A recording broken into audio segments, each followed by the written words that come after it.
Hello everyone, and welcome to my new player's guide for Baldur's Gate 3, the key things a newbie needs to know. I'm your host, Colors Fade.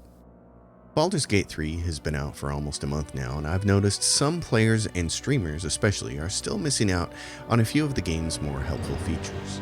In addition, I've also heard from several players that the combat in certain situations can be a bit difficult.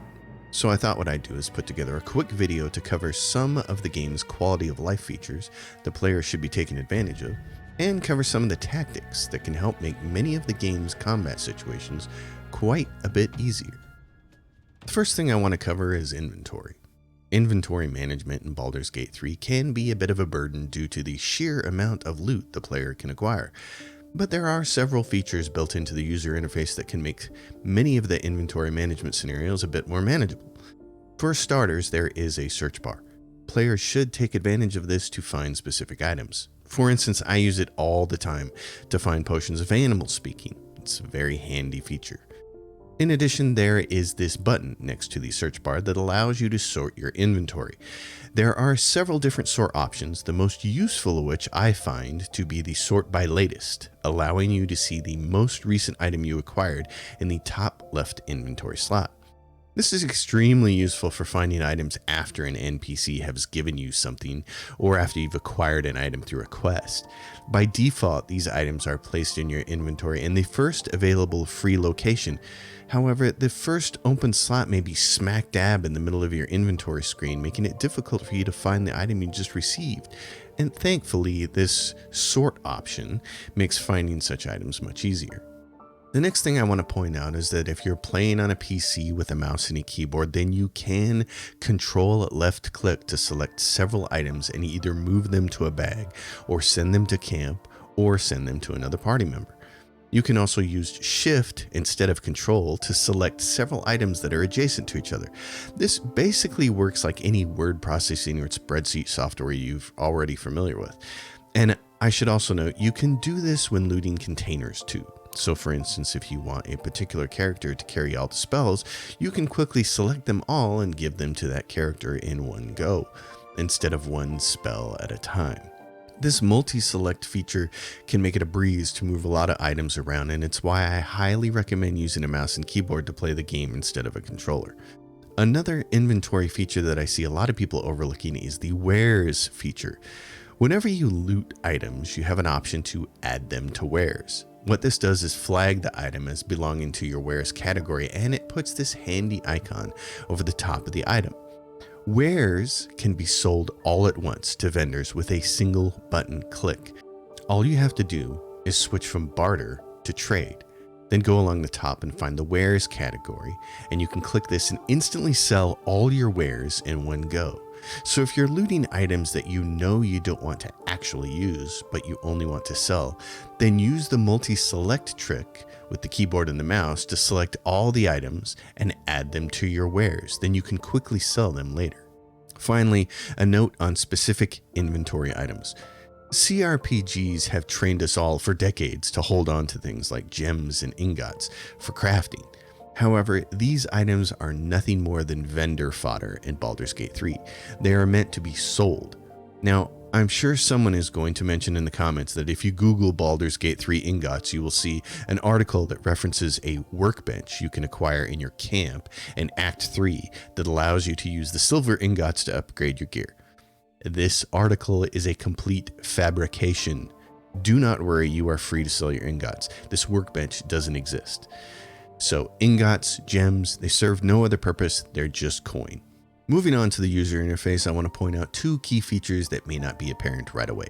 The first is that you can toggle your reactions for each companion, so that when the reaction fires, the game will first ask you if you want to use that reaction. You absolutely should set every single reaction to ask first. The reason for this is because there are many scenarios where you won't actually want a reaction to trigger, but the game will fire it anyway, and you may lose out on a valuable spell slot or get yourself killed because you reacted to an enemy when you shouldn't have.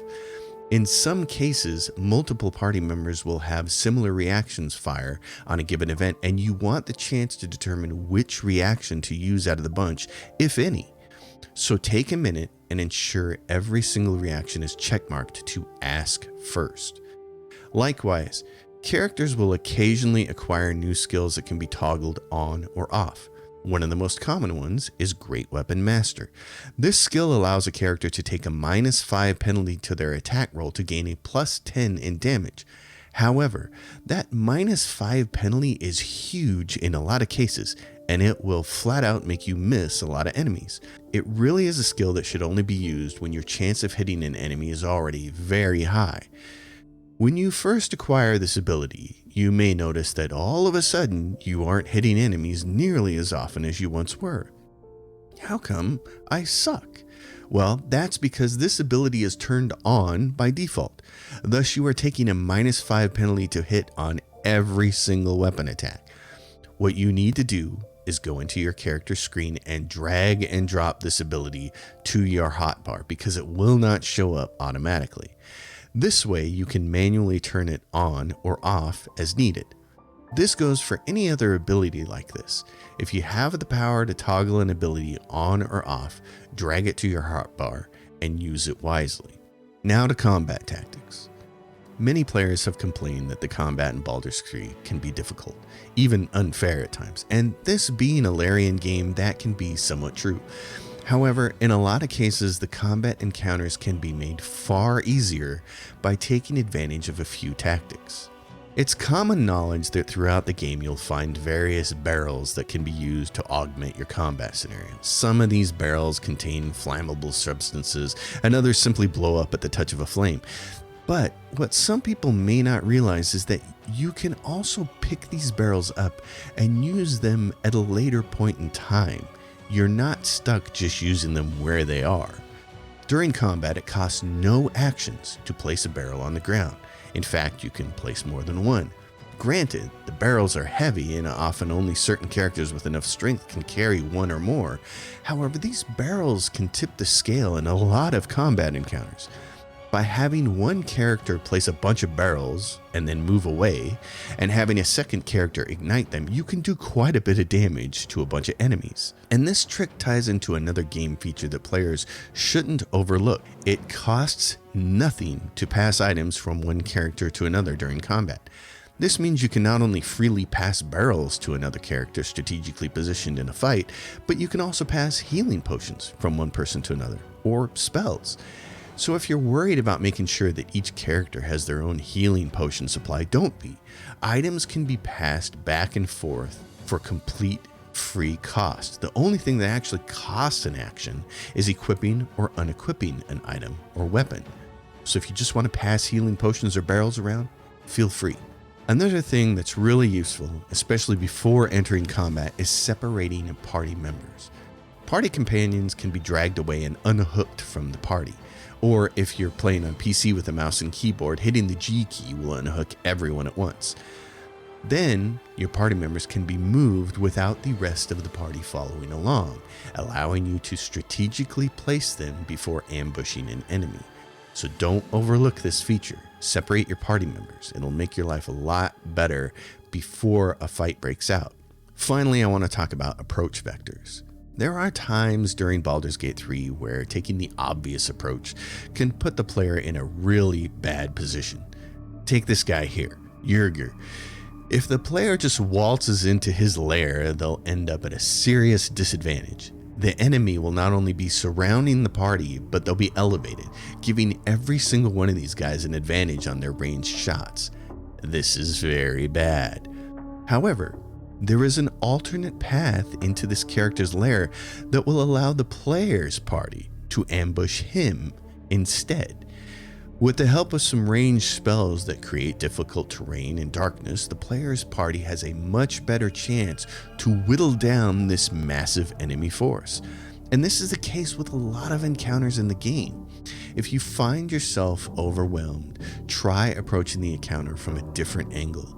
Try surprising the enemy and using choke points to gain an advantage. And if the terrain permits, maybe place a few barrels ahead of time. Baldur's Gate 3 is a game that is designed in such a way that players are able to take advantage of the environment. You're not limited to just your weapons and spells. There's more that you can do to give your party an advantage in combat, and many of the more difficult encounters in the game are built around this fact. The hardest encounters in the game expect the player to do more than swing a weapon and cast a spell. They expect the player to take advantage of terrain, tactics, choke points, barrels, everything. So, look for ways to even the playing field. Play dirty against the enemy. Use everything available to win, because the enemy's gonna. Alright folks, that's it. It's just a quick and dirty newbie guide. These are some things that I have noticed players and streamers not taking advantage of or not using. And also people complaining about the combat. There are ways to make it easier for yourself. So I hope you find this guide useful. If you haven't jumped into Baldur's Gate yet, please do and take advantage of all of this stuff. You'll have a great time. Thanks for watching, everybody. As always, if you dig it, give it a thumbs up, subscribe to the channel, leave questions and comments down below. Consider supporting my Patreon. It's in the description below. And until next time, happy gaming, everyone.